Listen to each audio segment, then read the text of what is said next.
system, specifically looking for a fair, sustainable, and competitive environment for technology to thrive in Canada.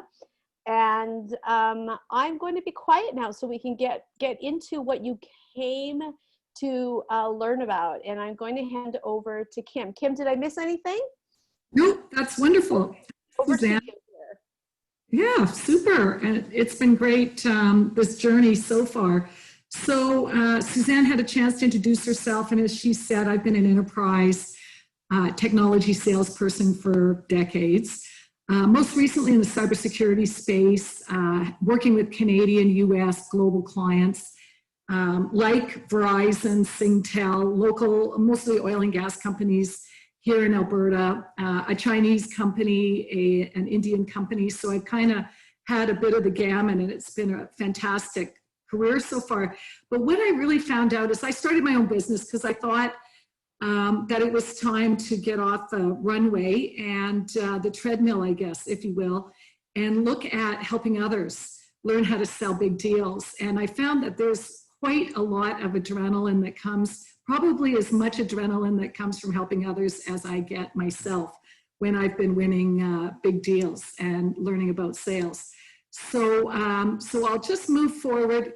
Reaching your Everest is what we called our sales journey, and it's such a great metaphor because it is the tallest mountain. It's a great achievement. And just a quote from the Mountaineering Expo guide is, its altitude and the technical aspects of the climb are not to be underestimated. Everest requires intensive training. You might be lucky and the climb might go well, even if you didn't do your homework, but you will certainly notice that Everest lives up to its fearful reputation should the conditions turn against you.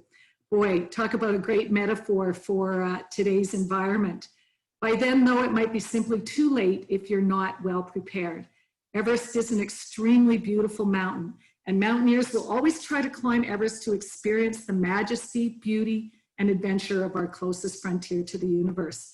So it's become an ever more meaningful story as we work through our post-COVID, and we're going to talk mostly about remapping our route, I guess, rebuilding our team today because of COVID. So a great metaphor, and just think of the exhilaration and the feeling that you would get if you were able to climb a mountain like Everest, which is no different than explosive business growth. So rebuilding your team for explosive growth is basically the subject of our webinar today.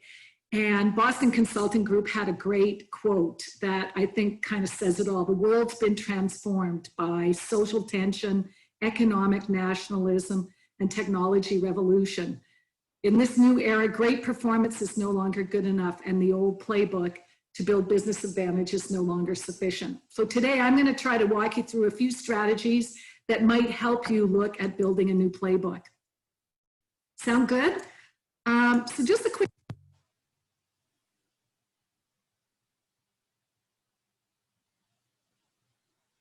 Kim, I lost your audio.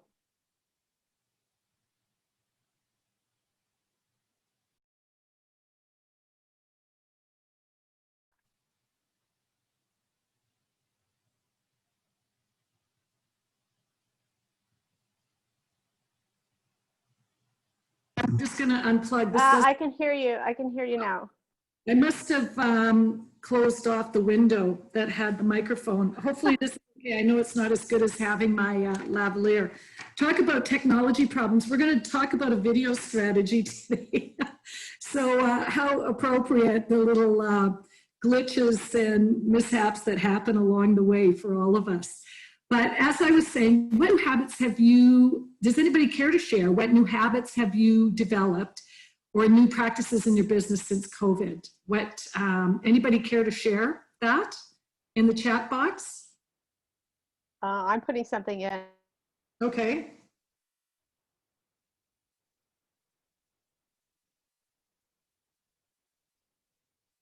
Process is linear? Is that what you mean? Supposed to be linear, spelled it wrong. Okay.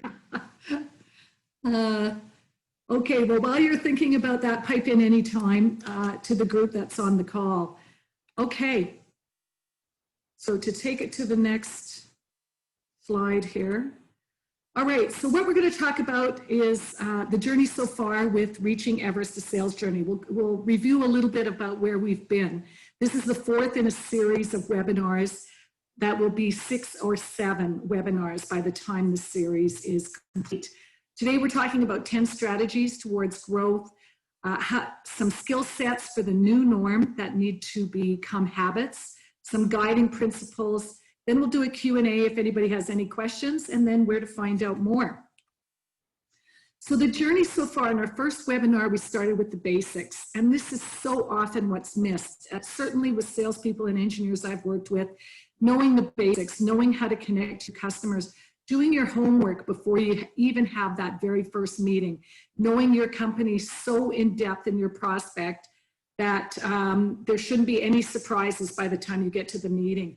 And then really knowing and having a good list of discovery questions to really dig deep and find the pain points of your customer. This is the crux and the foundation of good selling.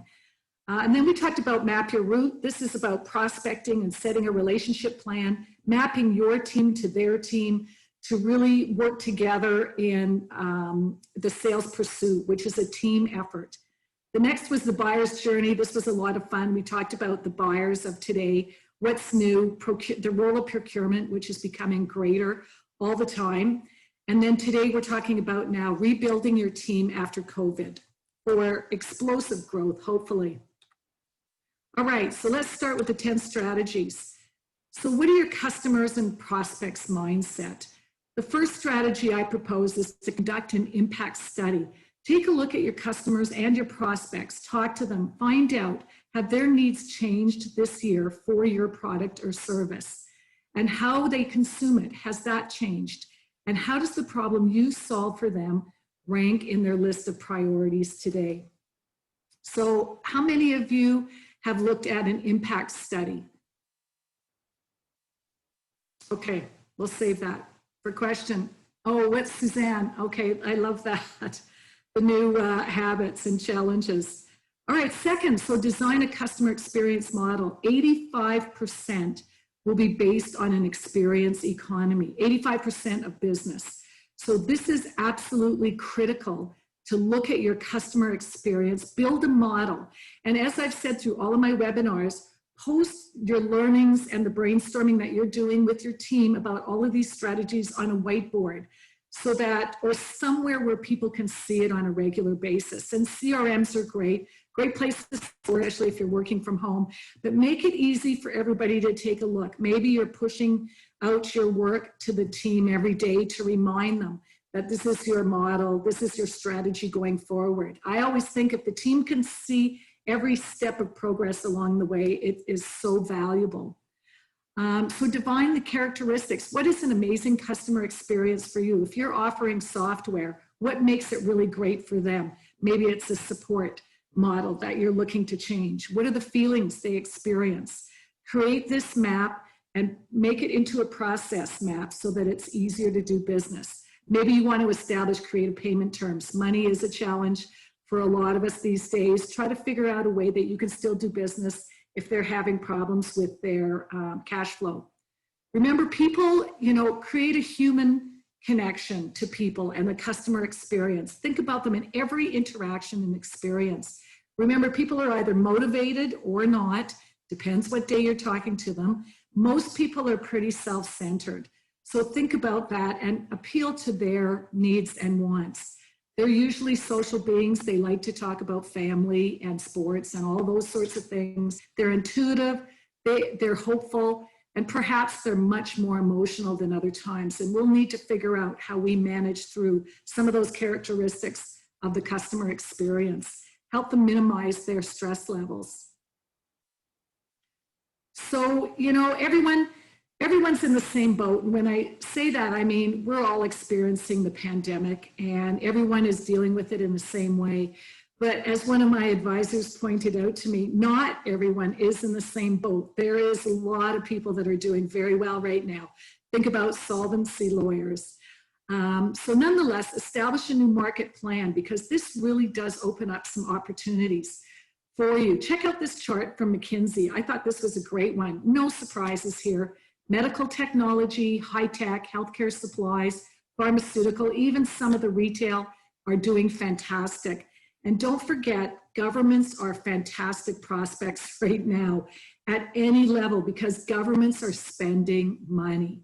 And you want to get your share of the pie. And we'll talk a little bit more of grants, but we also want you to consider, or we suggest you consider looking at government as your clients because they are all doing things differently and spending money to get businesses going. So for example, if you're looking at a pharmaceutical market, and maybe you're going to go global, maybe you never even imagined contacting New York or Northeast US pharmaceutical companies or healthcare companies, but maybe this presents a real opportunity because you are working from home and nobody expects you can get on a plane to go visit with these people. You can reach those people, but it is a really great opportunity. So you may want to look at skill sets where you're really enhancing the capabilities of your team in terms of special interest. For example, somebody that's in the healthcare market and has expertise in that area might become a new member on your team if you're looking to go after global markets in that space. So think about maybe there's even new verticals that you can reach out to. Like I say, insolvency lawyers, I thought that was a great input. Number 4, draft a technology plan. This will come as no surprise to anyone, and at least adopt an e-commerce plan. It is proven that surviving companies have an e-commerce strategy. Think of all the places you're spending your well-earned dollars these days, and the ones that have tap technology and the ones that don't. And I don't know about you, but personally, I won't even go into a retail if I can't tap my watch. So I grab my watch and my phone and I go grocery shopping and I get everything I need, and that's all I need to take. And it's kind of wonderful and convenient. You really can minimize the number of touch points, which really works well today. So anybody that's kind of adopted into that whole technology. But think about CIOs these days. I mean, gosh, talk about heroic efforts to cope with the new demands in such tight timelines to get everybody working from home. And to think about cybersecurity and the sudden switch to remote work, and even helping employees try to even figure out how to use that technology if they never had done that before. Think of Zoom and all the meeting platforms. They've had to ramp up on digital channels to serve their customers and their employees, and it's been a huge challenge. So as a business, you need a technology plan that is a specific technology plan that helps you keep up to date with what's going on in other businesses. You don't want to be left behind because you didn't adopt this as a competitive advantage. You can't do it alone. And we talked about this in the first webinar, where building your ecosystem partners. You know, there's a lot of formal networks. You probably have people that have been giving you advice. There are professional associations, industry associations, even local political contacts, people in the industry, particularly AI. There's tons of resources, tons of conventions and webinars and programs. There are a lot of ways to reach out to people to ask for help. And as a technology and innovation effort, we are all looking to do this together, and people are willing to help each other in this space. So look at who those partners are, document it, formalize it, ask them to help formally, and give them something specific to work on that can be measured so that everyone feels like they're making a contribution to your success. Okay, number 6, safety, of course, number 1, top of mind for everyone, both your employees and your customers. Pardon me. So you want to create a safety position. This is like a war room discussion. You want to be in the war room and think about every single scenario that could happen given the current environment. So I'll give you a bit of an example. I know somebody here locally who works in a company. They continued to work in their offices, and they did have, of course, a policy like the rest, masks in hallways and that sort of thing. But one of the employees did come down with COVID. And so they had a real dilemma because they didn't necessarily want to tell everyone in the entire company, 10 floors, that this had happened because they expected that that might create pandemonium. Now, you might think this is right or wrong way to go. And I mean, who's to know? But this is a dilemma for them. So you want to have a war room and you want to create scenarios so that you have a plan in place to react to any one of these. And your customers will also want to know, how are you keeping them safe with the use of your product? If you're shipping something physical, for example, how are you, your delivery, all of those sorts of things. You want to work through every single scenario and create a safety position that you can communicate with your customers. Everyone wants to know how you're going to protect them. Make sense? Okay, and here's probably what I think is the most important in terms of selling. And when I say selling, I don't mean you have 2 or 3 salespeople. This is about everyone on your team should be selling in some way. Again, if you go back to my second webinar in building a relationship plan, everybody on the team has a role in generating revenue and business for your team. So because we're all working from home, it is essential to have a video strategy. And, you know, even like myself, you know, kicking and screaming, it seems like it's so much easier to do an email. But this is something you have to go a little bit beyond your comfort zone. Some companies that are actively selling, you know, I've been to a lot of these selling convention webinars online, and there are some companies that mandate only video with any meeting with another employee or a customer or a prospect. And so that's, I guess that's kind of forcing the issue, but it really is so much more effective. So let's look at some stats. This is reported by Jeb Blount in his book, Virtual Selling.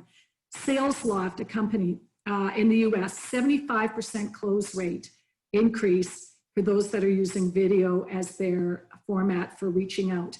HubSpot says there's a 400% increase in email prospecting conversion when the email contains a video. Hippo Video, reduce your sales cycle by as much as 40% when you adopt a video strategy. It should be part of your business development strategy. So Steve Pacinelli, I did a session with him last week on the psychology of selling through video. He's done, him and his team have done about 75,000 videos in the last 2 years, incredible. And he delivers a personal video in each one of his emails.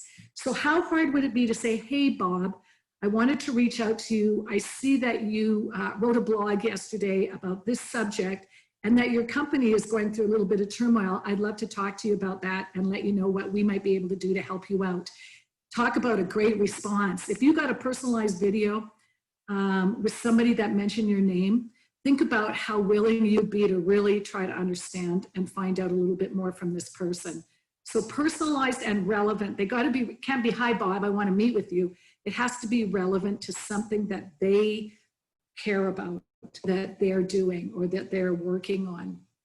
YouTube and social media, by the way, when you Google something, YouTube and any video clips are coming up first in the search strategy, whereas before it was more the websites. Today it's YouTube and video. And the technology, you know, it's really not as important as the authenticity. My technology, my lavalier today isn't working. You know, I might not have the ideal technology or the setting in my home, but people understand that the times are different and people are pretty forgiving, at least if you're authentic and you're showing some personality and who you really are.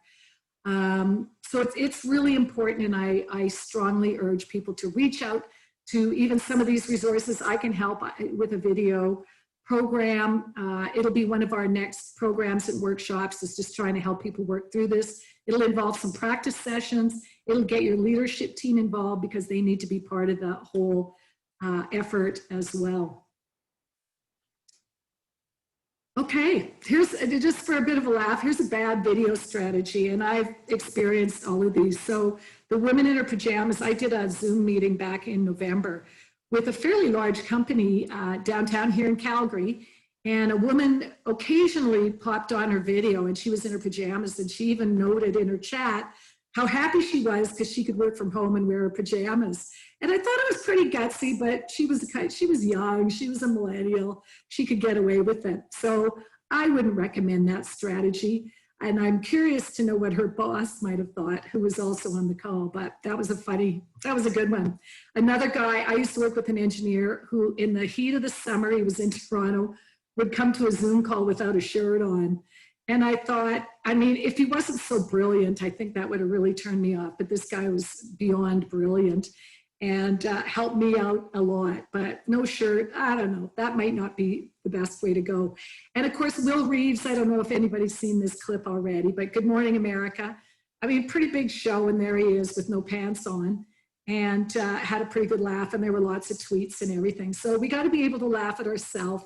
And you know, one of the key things I always learned about in sales, if you're at a cocktail party or you're in a video and you spill your coffee on your shirt, or you do something that's just totally goofy, conventional wisdom says acknowledge it and then move on, because everybody will be thinking about it. So once you acknowledge where things are not going the way they should, then people can kind of acknowledge, you can laugh, and then it's easier for people to move on to listen to what you have to say. Just a little sales tidbit that I've learned the hard way. All right, so here's something that I'm really passionate about, and one of my next webinars will be about this. And this is a social conscience program. Remember in the first slide, we talked about the world today, social tension like no other time, economic pressures and technology revolution. All of those things need to be considered in terms of how you show your heart in your business. And it's so well proven, I'm sure all of you know, that 7% higher shareholder value with companies that have a social conscience program. And you know, I Googled yesterday, Canadian companies with great social conscience programs. There hasn't been anything reported on Google in the last 5 years about who's doing well. Of course, you know, there's the natural ones we know about. TELUS does a really great job. Van City does farmers markets. But what can you do? It doesn't have to cost a lot of money. There are things that you can do to really build a program that is relevant to your business and shows that the heart and the soul of the people who work for you and where you want to be in your business. People will consider that. In fact, millennials today are looking at businesses that have a social conscience program as a place where they not only want to buy, but where they want to work. And same with investors. Investors want to invest in companies that have a position on something. So this is, again, something, if you're looking for some help, I can help you. I started out doing this kind of work. I was a very big part of the leadership team that ran the volunteer program that started at TELUS at one point, and we also did cell phone towers and the idea that communities would feel the radioactive waves and that sort of thing, and women in need. You know, I worked on all of those projects, and boy, they are so rewarding, and a lot of them don't cost any money. So this isn't a cost initiative. This is a heart and soul initiative for your business that will absolutely take you a leg up with your competition. Okay, and here's a fun one, follow the money. Do you know how much money is out there within the grant packages and stimulus packages in governments right now, whether it's local, provincial, or federal? There are tons of opportunities, and you want to have somebody on your team that actually follows this. So you know not only where those grants are, but there's repayable loans, there's help for employees, and there's certainly even a more enhanced focus on technology right now and innovation. So get connected into where those opportunities are. And you know, if you have the time and the wherewithal, attend these events that your local politicians are hosting. They are great opportunities to connect with those people and find out what's going on when you have that face-to-face opportunity, or they're hosting town halls all the time. I know because I actually lead a provincial political organization here in Alberta, and we have tons of opportunity to get an inside look at what's going on from all of those activities. And they are here to help, and some of them are really committed to ensuring the success of the communities in which they govern. So get connected to them in some way. If you want some ideas, reach out to me. I can certainly help you get connected in the easiest of ways to these people so that you can really get inside this idea. You also want to follow regulations change all the time. They are tightening up right now in every aspect. You want to stay on top of what these are. And a person that's kind of looking at that government grant, adding a regulatory initiative for somebody on your team is a really smart idea. So you're staying ahead of that curve. Okay, and lastly, the 10th strategy is to ask for help. Optimize the role of your board or your advisory members. If you don't have them, you need to get these people on board. You can't win this game alone. They are the people that have influence in your community, connectedness to all of your stakeholders. They have influence, contacts, networks, and ideas. And some of these people are the people that may connect you into government organizations, grants, and that sort of thing. So really try to optimize the role of a group of people that are giving you advice. And diversify. You want to get people that don't think like you. I think of my own advisory board, and they really take me to task on a lot of different things in my business. And I appreciate that because they all bring something different and they all think differently. And I'm blessed to have such a great advisory board. And I urge everyone to really think about those people that might be able to help you do the same. These are people that also need to develop competencies and bring expertise in digital transformation, artificial intelligence. Cybersecurity needs to be absolute prime concern, enterprise risk. Those are the kinds of things. Cybersecurity breach is something that can take your business down in no time. And today, more than ever, it's something that you really want to have a lot of expertise. And there are board members and people in organizations out there that will be able to help you with that. Okay, so are you ready to rebuild your team? So these are strategies that once you've done a really good assessment of where you are and where the world is going, in these simple, ask yourself these questions, map it out, try to see where there's some themes, and it will become very inherent where you need to beef up the skills in your team and create some new habits. So you have an impact study completed. You understand the customer experience intimately and know how to deal with it. You have a market plan that might take you beyond anything you would have ever imagined before. Think about standing on the top of Everest and don't be afraid to reach out to those global markets that might make sense for you. You have a technology plan to make sure everything runs smoothly. It's kind of like the duck on water. You need a good technology plan. You've specifically addressed your ecosystem and your partners, your networks, people that'll help you. You have a documented safety position with scenarios that keep you very on top of anything that might happen, because who knows, every day there's something new that's going on. You have a video specific mandate. I can help you with that. It's not easy, but it's absolutely critical for any kind of revenue generation program for the whole team. Think of a social conscience strategy. There's ways to connect your business and make it relevant to the social heart of your organization. You're aware that government relationships can be helpful, and you're going to explore that. And you're considering creating or enhancing your own board. So hopefully, without being able to see everyone, I hope this is resonating. A few aha moments, and we'll kind of go for some feedback in a couple more slides here. So skills to develop new habits on your team. So here's just a few thoughts and ideas. Your team needs to have stronger business acumen. The CFO is the key decision maker now. He will be involved in all the decisions. So business acumen is critical. And if your team of people, all of them who are revenue tasked, need a little bit of help here, there's lots of resources to help sort of work on the basics of business acumen. Better ability to ask good discovery questions. We talked about this in our first webinar, and really having the right process to use in your discovery so you can uncover pain points. And it is doable. I can help you with that strategy, or you can take a look at my first webinar, which I believe is still posted on my website. Find innovative ways to reach prospects. That's really video.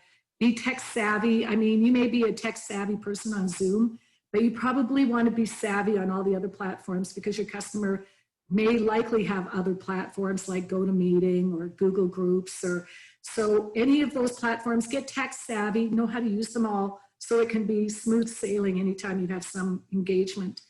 The ability to educate, remember it's an education strategy, not a deal strategy. We talked about that when we talked about buyers. Really hone in on your communication skills with video, not only video, but online forums, social media, blogs. Get dialed in because that's where people are looking, especially millennials. Be adaptable to change. If you have people that are not going to change and resist, they may not be the people that are going to help you toward explosive growth. And then team first, always team. Your team is the revenue generator, not just a couple of people on your team. Summary thoughts, forget about the past. I don't think, the prediction with everything I've read and seen is we are never going to have the circumstances we had before. And even though we hope for return to normal, I don't think there is a return to normal. I think it truly is a new normal. Communicate over communicate, always be communicating. COVID is never a reason for not doing business. We can't use that as an excuse. And I've heard it too many times. You probably have too. And COVID really does present new opportunities because now you think about all the salespeople and all the team that are in your business that used to travel. Think of the number of hours that can now be put toward the pursuit of other opportunities that are further beyond where you might have been before. So, questions for you as we draw to a close. What is the first step? I'd love to hear what people are going to say. What is the first step that you would take as a result of some of this information? And what's your memorable aha moment? What resonates for you? Any new ideas? Anything that you're excited about? I see from Roger here, develop the team.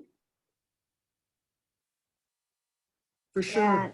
And for me, I mean, I didn't do the customer experience plan, but I think I'm doing that like all the time, trying to get the pulse of the customer, what the experiences are for others. Anybody else? Do you want us to unmute or do you just want this in chat? Develop the team, authenticity from Roger. Yeah, great one. Great one. Yeah, can you hear me? Oh, yeah, go ahead. Yeah, it's just that, you know, it's much like when they started websites and email, everybody was panicked. But having a website, having a blog, having a video doesn't help unless people can see you. And the emphasis, Kim, that you've placed on who you are. Like if I look at your picture, I know it's your house, but I see the flowers, a nice picture, you look good. I have behind me all my Navy stuff. It gives people a chance to see and talk about stuff that they wouldn't otherwise. So it's to use what is, not what isn't, is what I've heard you say. So it's been very helpful. Thank you. Oh, good. Thanks for the feedback, Roger. Awesome. Awesome. And you know, just a point, one of the things I learned too, again, I've attended so many webinars. I'm such a student of selling. I'm loving it and taking the best of those strategies. But one of the ones I heard last week is embrace the interruptions. So just like the spilling of coffee, in addition to that, I've been in meetings where the dog is there, you know, or the cat jumps on the shoulder. One of my meetings, there's a bird that sits on the audience's shoulder for the whole meeting and he chirps and it's a little distracting, but acknowledging it is, I mean, it's a part of their humanity. The kids, I attended another meeting and the kids showed up with daddy and sat on his lap and he embraced it. And I loved it because of course I love kids and their energy and it was wonderful. And it was really a way for us to connect on a different level. And then we can continue to conduct our business once he had introduced me to his children. So embrace all of those things. One of the companies that talked last week actually has a games with their team because they're all remote, actually has a day where they spend 2 hours and they just play games. So video games or whatever. So each person on the team gets to pick a different game. And then they do that. And it is a way of helping them keeping connected because of the absence of the water cooler chit chat. So just some other ideas. Can I ask a question? Yeah. I see that that Roger's also put up there in enhanced discovery skills. Would you mind, Kim, if we could just ask the people on the call kind of what their best discovery has, or their best like method, or what they've learned in this environment to help with discovery skills and really taking, you know, that authenticity across the screen. When we think about what makes a great actress, we think about somebody like Julia Roberts. It's actually that we can feel her as if she's in the room through the screens. So when we think about developing trust and being authentic and being human, how are some ways that we can do that in these video meeting environments? Anybody have any ideas, or Kim? Yeah, does anybody have? I don't want to hog the thing, but I do. Okay, great. I always think if you show yourself, I always say I roll myself like a grenade into the room, and then you see what people do, which identifies who they are right away. So it's a drastic metaphor, but the more you reveal of yourself, especially your vulnerability, the quicker you get other people to reveal theirs. Because we talk about trust, we talk about discovery, we talk about client experience, but all it is really is getting into somebody's head. So for me, it's to show yourself is the best way, because it's going to provoke a reaction. For sure.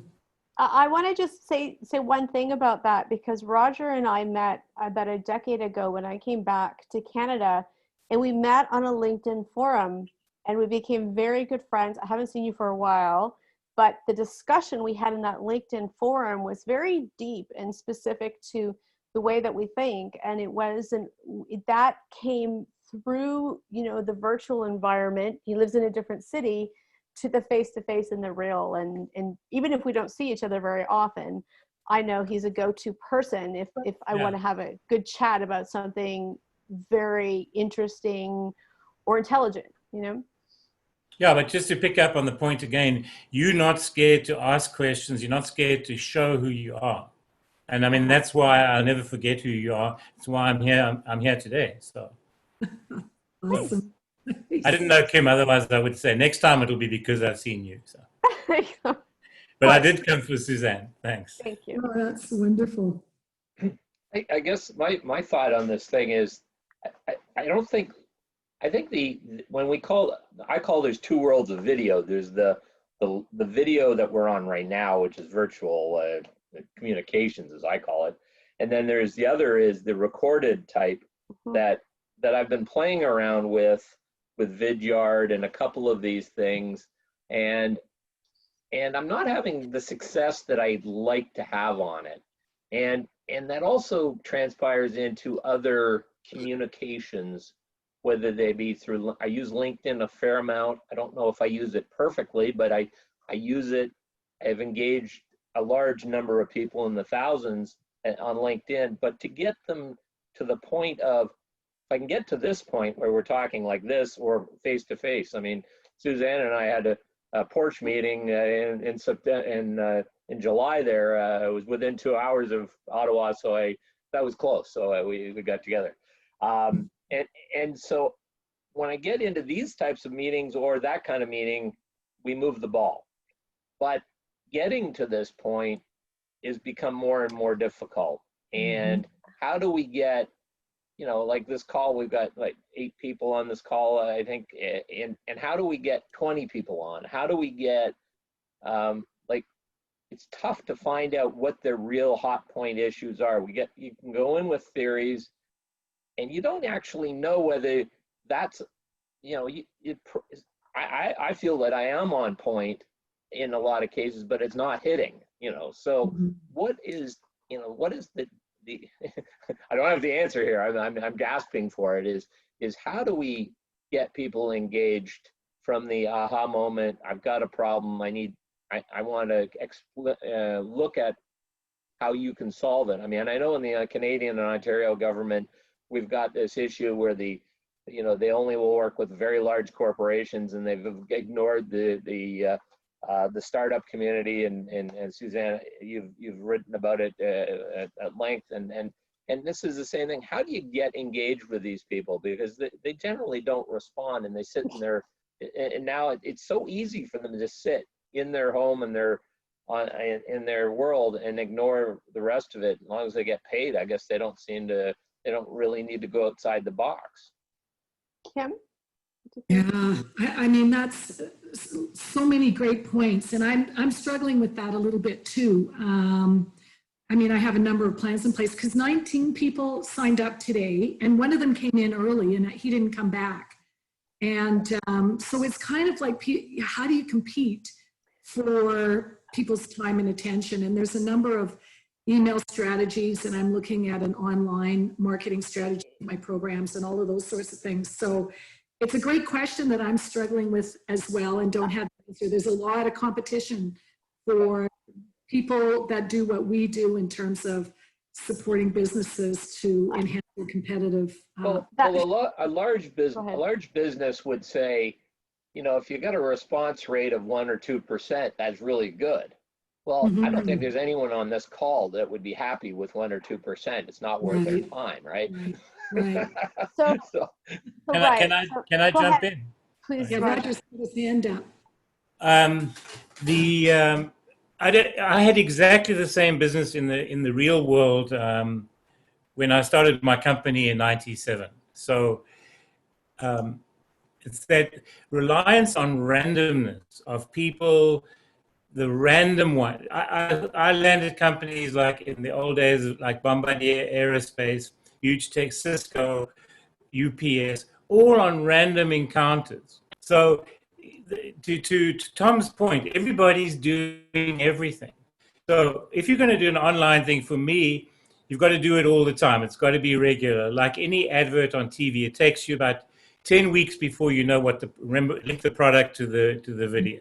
And then it gets so embedded in you, you'll call when you need. So just think about how you respond to ads. But the thing too is to be different, to be authentic, to cuss, to be normal. It's becoming so important to give true meaning to the stuff you said, Kim. You know, I wasn't faking the excitement, but that being authentic, showing your interest, showing you care. If you just need to get one person. I mean, Vincent van Gogh just got one client after he died, a rich American who gave the whole world permission to like his stuff. It's that reliance on random, but there is no magic recipe because the magic recipe is being watered down by everybody else. So anyway, that's my 2 cents. That's a good point. That was my first comment I had, Kim, on the list when you asked us the earlier question about what's different. And for me, I said the process is linear, whereas opposed you don't have that random entropy of just bumping into somebody. Like it's harder to do that. You kind of have to take one conversation at a time. And I think you do need to do more, and everybody's doing more. So our inboxes on LinkedIn are just getting plugged with these ridiculous bot messages, you know, which aren't for you. Very true. Very true. Well, you know, just a story and then an answer to what I think the question on discovery. But for me, I so agree with what you're saying, Roger. And my philosophy, 2 things. I ran one of the golf, it was a PGA golf tournament here in Calgary, and TELUS sponsored it, and I was chosen to chair. And it was my task to bring the whole tournament together from scratch with very little support from the actual organization.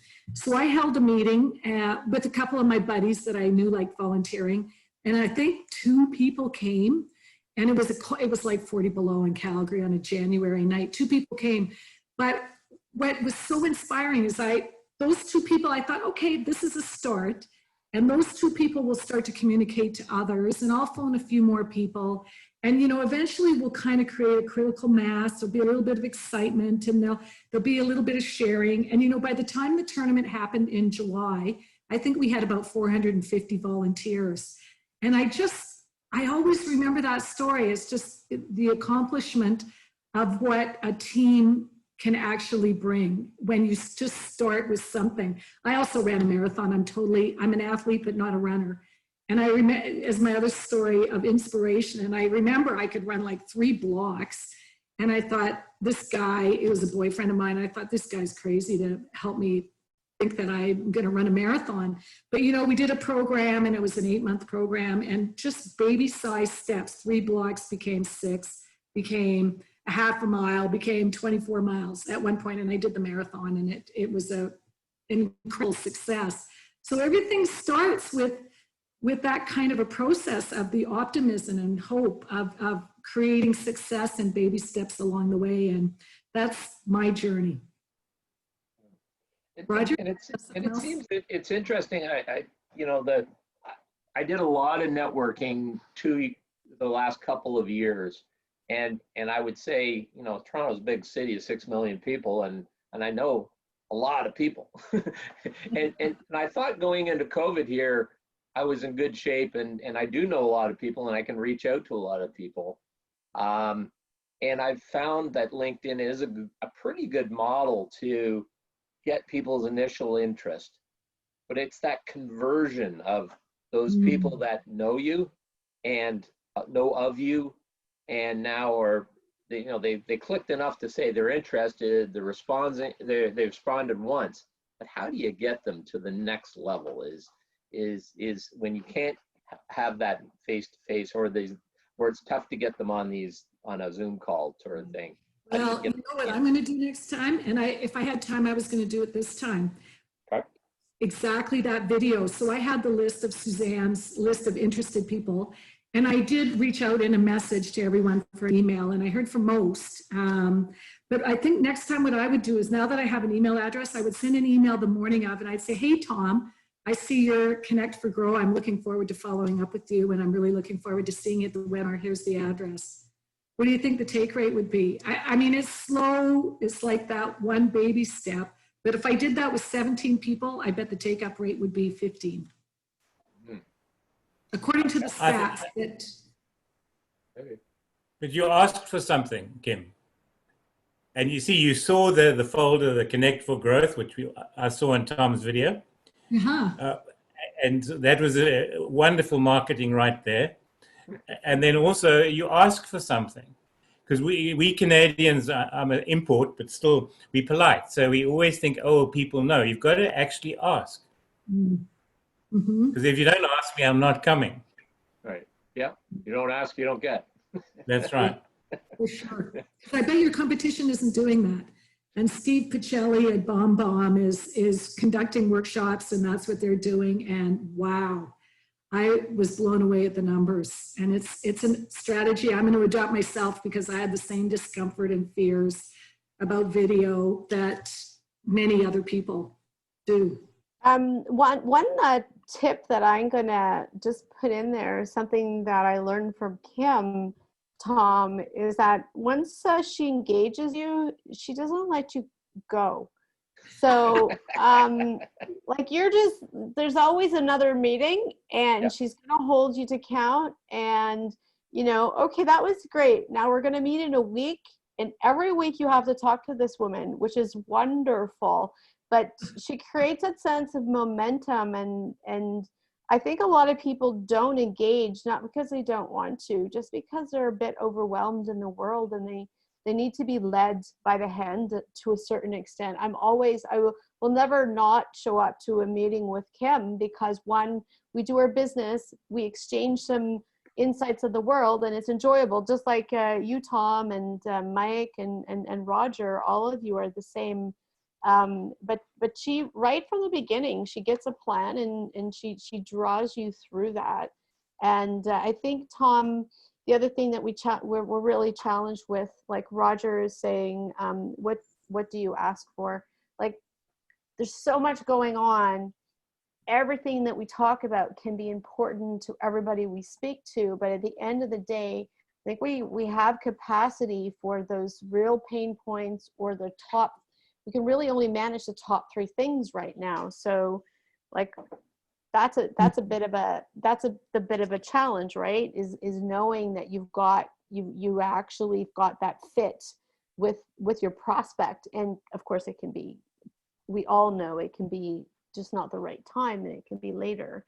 But I find I got a lot of people pinging me, and I don't have I really can't engage with a majority of them. I just don't have bandwidth in my role. You know, I should talk to almost everybody, but I can't and do anything else, you know? So, you know, sometimes I get frustrated. Why aren't they talking to me? But it's just the same thing. They're very busy and you know, I speak to a lot of people in the advocacy space, and it's very easy to get disheartened. You know, you're saying the same thing and you're trying to get meetings and you're getting meetings and they're not going anywhere. And, but at the same time, you know, there is that tenacity where you don't know where the point at which it tips over, right? And fresh, everybody wants something fresh too. What do you think about that, Kim? Like, we're talking about doing everything new and in a different way. And, you know, we're 6 months into COVID, and now video is no longer fresh. It's almost like a strain, you know, because there's a lot of focus and energy that goes into being in video calls. So how do we keeping it fresh, you know? And I think what Roger said, that human piece is really important. Yeah, I mean, keeping it fresh for sure. Well, you know, I've attended, and Michael, maybe I'd love to hear you chime in if you're able to on many of these subjects, because I've worked with Michael quite a bit. But, you know, one of the expressions that I heard was so many, like I say, I'm a student. I want to learn everything I possibly can, particularly about selling. And so as I've gone through this journey, I think a lot of them are starting to sound the same, like bedtime stories, like, oh, we need to collaborate and we need a team spirit and we need this and this and this. But what's missing is, okay, tell me how. What are the steps that I need to take specifically? And what's the tool set and the checklist to take this to the next level and go beyond the barrier of actionable? And to me, that's, like, I'm a very pragmatic person.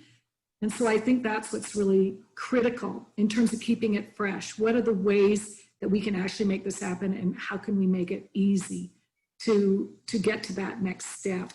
And, you know, quite frankly, I think I need to do a better job of discovery myself and really understanding the pain points of my prospects and clients, existing clients, to really understand, you know, what's the impact study? What's the impact of what I'm doing in their priorities right now? And how can I help?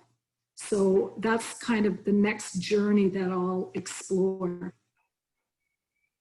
We've got a big yes with 4 exclamation marks from Roger.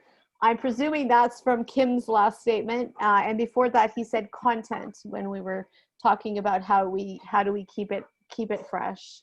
Yeah, for sure. And, you know, there's an email, I mean, Tom, you mentioned, you know, how do we get there? My next door neighbor is an email email marketing campaign expert, and has a number of clients. And I think it'd be really cool to bring her on a webinar and just have her share some of her insights and thoughts on that. That's not my area of expertise, but I think that kind of. Yeah, and I'm sure she's evolved to that. It's not just about email, it's about LinkedIn messages, it's about every which way. I mean, it's not, you know, so, and that's, and how what are the things that are going to click? I mean, there's a Vidyard. Are you familiar with Vidyard? Yeah, Suzanne, I think it's so cool. Too. Yeah. It's pretty cool. I've been I've been on it now for 2 months, and I started with this target market being associations, and it's and I think the message, the association market is very sensitive. They don't. I think they've got their heads in the sand, and they don't like hearing the reality still. But so You're talking about me? Well, no, you're on the progressive side for sure. I mean, but that industry is incapable of looking really beyond the trees, and so I put out a video that was on Vidyard that was fairly, you know, let's transform and let's look to the future and all that. So I tried to be very upbeat, and I said, you know, there's lots of challenges. You're going from live events where you're dependent for your revenue for the year to this, and as I say, I tried to be very much upbeat, but it landed on deaf ears, and it didn't get much in the way of any response. Now, I don't know whether it's even worth tweaking that message, because I mean, if they're not prepared to change, I can't help them, you know, sort of thing. So, you know, it's and I've tried that market over the probably 20 years and with different products and services, and you would think now they're in the mode where they got to start swinging, at least for hope, because things have changed so drastically. But anyways, so I've had minor success with it, or no real success with Vidyard. It's a place to create videos and just disseminate them and get them out through email and LinkedIn. Anyways, the reason I bring this up, there's an event, I think October 5th or 6th, that if somebody wants to, it's a video, it's not a video, it's I think about a 4-hour session on how to use and optimize video in your campaigning. And so I'm paying $30 a month for this. I'm questioning whether it's worth $30 a month, because really I could create those videos myself and in other things. I don't need to create it in Vidyard, which isn't exactly the most up-to-date technology to create a video.